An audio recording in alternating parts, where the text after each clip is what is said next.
We're not tired of war. We do not want a break. We want to get ours back, our land, our homes, and our families.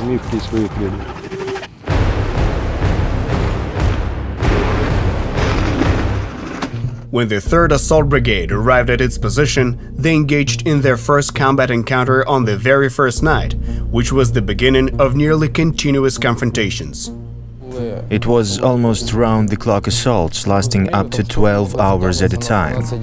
The guys operated without sleep. The enemy was 15-20 meters away. For months, they defended the city against the overwhelming Russian forces. During the night, Miron could use up to 2 boxes of grenades. I constantly heard him on the radio saying, "We need grenades, we need grenades." Among their notable missions is the defense of the so-called Road of Life, which served as a lifeline for supplying the defenders of Bakhmut. At one point, the Russians were entrenched near the road, but the regiment's fighters executed a swift attack, dislodging them from their positions. We would move 10-15 meters, stand down, and immediately they would hit the spot where we had just been. As soon as we moved a bit more, they would hit the previous spot again. They were constantly trying to knock us out with unguided missiles, 120mm mines and grads. In early May, the leader of the Wagner PMC, declared by the United States as a transnational criminal organization, acknowledged that the 72nd Brigade of the Russian Army had fled from its positions near Bakhmut.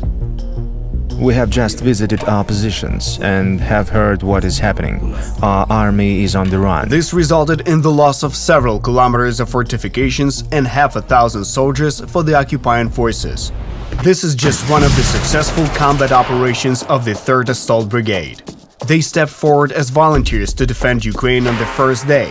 Among them were the veterans of the legendary Azov, so they formed a territorial defense battalion, adopting the name of their former unit. For a period, Ukraine witnessed the coexistence of 2 distinct Azov units, each operating independently and now having different designations. Within a matter of weeks, the battalion underwent restructuring and emerged as a separate Special Forces regiment. In the following days, the newly formed unit, together with the 72nd Brigade, executed an ambush on a Russian tank regiment near Kyiv. Intercepted communications revealed that the occupiers lost nearly an entire regiment.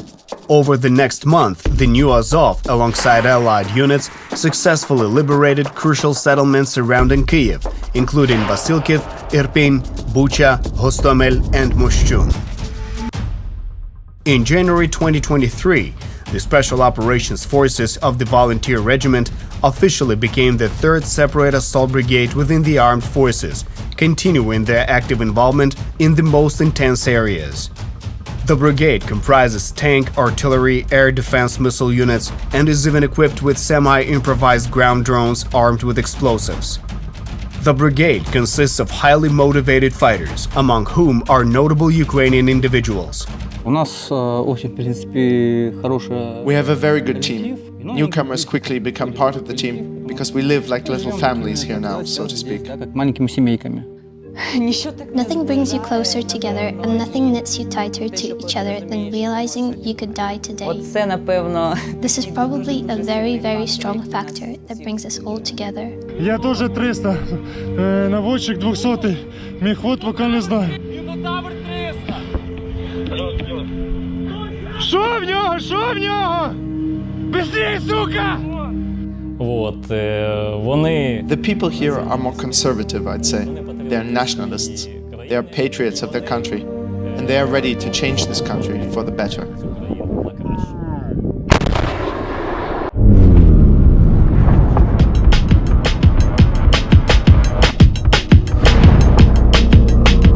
In under a year, this unit swiftly evolved from infantry trenches near Kherson into a unique combat force, a company of attack drone pilots. Headed by an entrepreneur and an official, this group of pilots has already destroyed hundreds of enemy armored vehicles. One well-equipped attack drone company is capable of destroying over 100 enemy armored vehicles each month. And we have proved this by our example. While initially the group created by Magyar did not have a single professional military or drone, the intensity of the war was such that on occasion his unit made 50 sorties per day. The result is an incredible efficiency. For instance, in early June 2023, the group destroyed or damaged 35 enemy armored vehicles in just 4 days. Overall, they have destroyed more than $1 billion worth of enemy equipment. The FPV drones are one of the Magyar Birds trump cards. However, they also have other vehicles in active service. Among these is the R-18, an octocopter developed by Ukrainian volunteers. It can lift ammunition weighing up to 5 kilograms, which it then drops on the enemy from a height of up to 300 meters. Detailed characteristics of the drone are not disclosed, but it is known that it can operate at a distance of up to 4 kilometers from the operator and spend about 40 minutes in the air. The unit's primary objectives include enemy detection, frontline patrolling, fire adjustment, and launching attacks. Magyar himself shortens this into his unit's motto, Eyes and Sting. He recently demonstrated how well these eyes work. A Ukrainian drone showed one of the symbols of Donetsk, which has been occupied since 2014, the famous 5-star Donbass Arena Stadium, which opened in 2009. As for the Sting, see for yourself.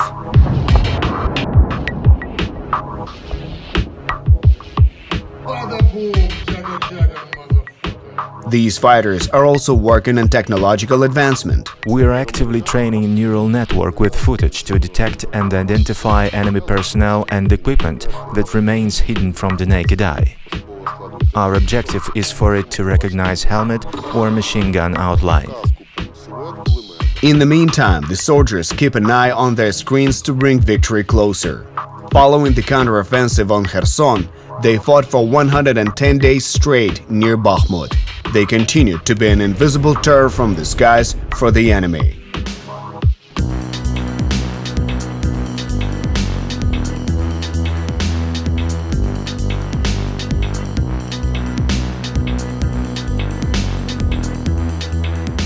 This is the story of the Vinci Wolves, former volunteers who became one of the most formidable units of this war.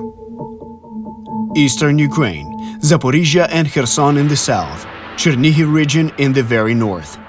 They are hundreds of kilometers apart, and they are also the hotspots where the Vinci Wolves unit managed to fight during the very first month of the full-scale invasion. From the very beginning, they rushed into battle in the most dangerous locations, as for them, the war had started long before February 2022. In 2014, Russia seized Ukrainian Crimea and launched a hybrid war in the east. The situation was threatening. In response, thousands of volunteers stood up to defend their homeland, including a teenager named Dmytro Kotyubailo, who had just turned 18. He had neither combat experience nor served in the army, but his courage, motivation, and desire to learn quickly made him a leader. First, he led a squad, and then a company. Soon, this unit was called the Vinci Wolves, all because of the call sign of the young commanding officer. Before the war, Dmytro Kotyubailo dreamed of becoming an artist and studied at an arts high school. In 2021, he became the youngest person to receive the highest national decoration, the Hero of Ukraine. Since 2014, the Vinci Wolves have been fighting in some of the most intense battlegrounds, including Pisky, Avdiivka, and Savur-Mohyla. After the full-scale invasion, the Vinci Wolves emerged as one of the most capable units. They were tasked with the most difficult assignments in different areas of the front line, including the famous Kharkiv counteroffensive and the liberation of Balaklia, Kupiansk, and Kupiansk-Vuzlovy. Vinci Wolves were at the forefront of implementing truly modern warfare tactics. They were among the first to leverage commercial drones such as the DJI Mavic for reconnaissance and fire adjustment on the front line. Vinci himself always stressed the need for terrain study and thorough planning, leading to the Wolves consistently having the lowest casualties among their peers. Most of the equipment used by the Wolves was captured from the enemy. Initially, they only had 120mm mortars, but they acquired heavier weapons through their battles. Alina Mikhailova, the fiancée of Vinci and the head of the Wolves Medical Service, recalled it this way. Regrettably, we have not yet received any artillery systems, though we repeatedly requested at least M777 howitzers. Instead, we are making use of captured equipment, so-called Lend-Lease, from the Russians. In 2023, the Wolves have been performing combat missions in the toughest areas, including defending the Road of Life, the only supply route to Bakhmut that is constantly under fire. Regrettably, it was there that one of the tragedies of this war occurred. On March 7, 2023, 27-year-old Dmytro Kotyubailo da Vinci died while helping journalists and soldiers take cover during a shelling. The injuries that da Vinci sustained during the attack proved fatal. His comrades continued to carry on with this mission. Once artists, engineers and teachers, they now serve as soldiers in a battalion with the legendary name that has become renowned worldwide: Da Vinci Wolves.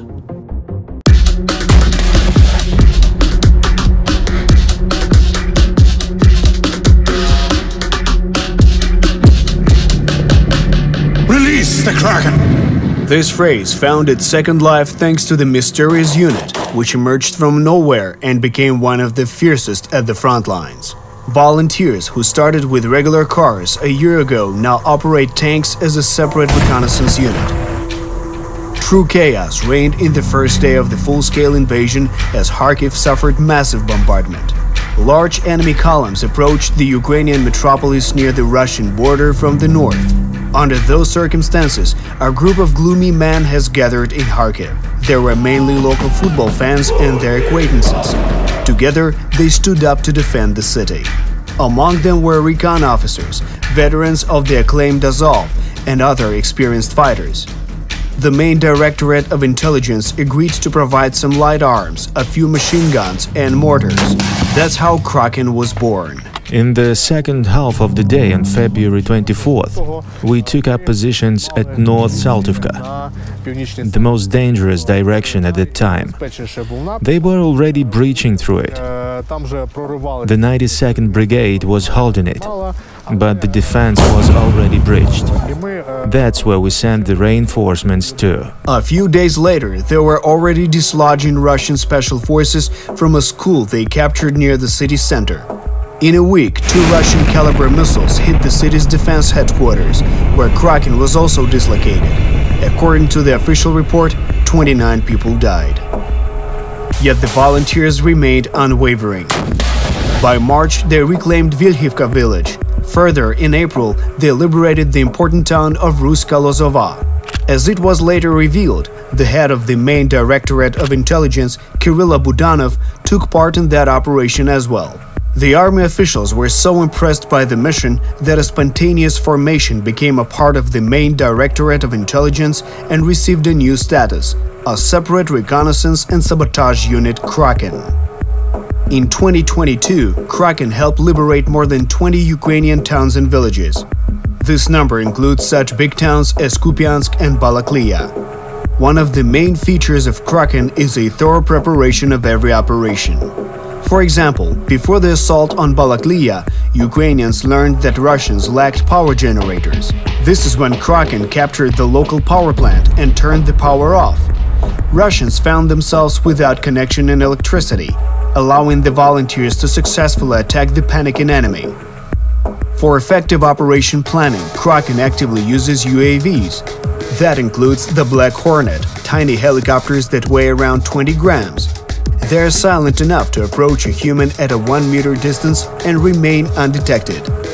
Moscow has reported eliminating KRAKEN a dozen times. Destroyed? Well, maybe in the dreams of Russian propagandists. KRAKEN keeps fighting in the hottest spots. Strict selection and high motivation to liberate their land made KRAKEN one of the most successful units of this war. Former football fans and volunteers keep fighting. Release the KRAKEN. The time for vengeance has come.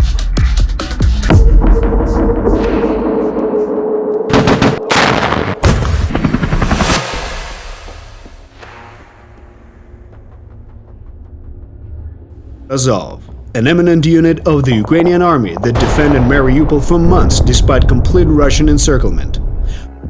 In May 2014, a group of volunteers form a police battalion in the southeastern town of Berdyansk. It is named after the Azov Sea, which washes the southeast of Ukraine. In the beginning, this battalion counts 400 people. None of them are paid, most don't have combat experience, and nearly a half are students. They wear balaclavas and go by the call signs instead of names, all because most of them came from the east of Ukraine, often having relatives who live in the cities captured by the Russian proxies. After a month of training, Azov advances toward the captured Mariupol, engaging in urban combat. Motivated Azov recruits fight to their full power. In one day, Azov liberates the city that many of its members call home. A year after the full-scale invasion in 2022, Russian troops have not achieved a single objective and suffered several painful defeats. Great merit in ruining Russia's plans belongs to Azov, which has grown from a volunteer battalion of police to the National Guard Brigade, one of the fiercest combat units of our time. In 2022, Russia planned to quickly capture the Azov shore to form a land corridor to Crimea. It didn't go as planned, as the garrison of 4,500 defenders of Mariupol, half of which were from Azov, became an obstacle. 26 лютого, 10 година ранку, місто Маріуполь. Полк Азов разом з Збройними силами України, Національною гвардією та іншими силовими структурами надійно обороняє місто Маріуполь. Ми будемо битися до останньої каплі крові. Нам не страшні ані ворожі танки, ані ракетні удари, ані ворожа авіація. Я наказую кожному бійцю полку Азов битися до останнього. Ми будемо знищувати росіян у повітрі, на землі та на воді. Разом до перемоги. Слава Україні! Eventually, Azov retreated to Europe's biggest metallurgical plant, 3 times the size of New York's Central Park, the Azovstal. After a few months under the siege, Azovstal, named after the sea just like Azov Regiment, remained the only place in Mariupol with the Ukrainian flag waving above it. The defenders of Mariupol ended up in Russian captivity. Putin promised to save their lives, but it was another Russian lie. On the night of July 28th, an explosion happened in the Olenivka settlement prison, where Azov fighters were held. More than 50 people died. In September 2022, 215 soldiers, including 108 Azov fighters, returned home after prisoner exchange. Commanders of Azov were exchanged to 55 Russian soldiers. By an agreement, they will stay in Turkey till the end of the war. The story of Azov continues. Just like back in 2014, motivated fighters stand up to defend their country again. All this time, veterans and recruits keep fighting. Азов не повертається, Азов нікуди не зникав. Сюрприз, ми весь цей час воювали. Навіть коли ми були в полоні, ОЗСП Азов воював. They continue fighting for their dream, the liberation of their homeland from the occupants. Що мотивує далі боротися. Тут, отсюда, 100 километров до моего родного дома, до Мариуполя. По чуть-чуть, но мы идем вперед, я иду домой.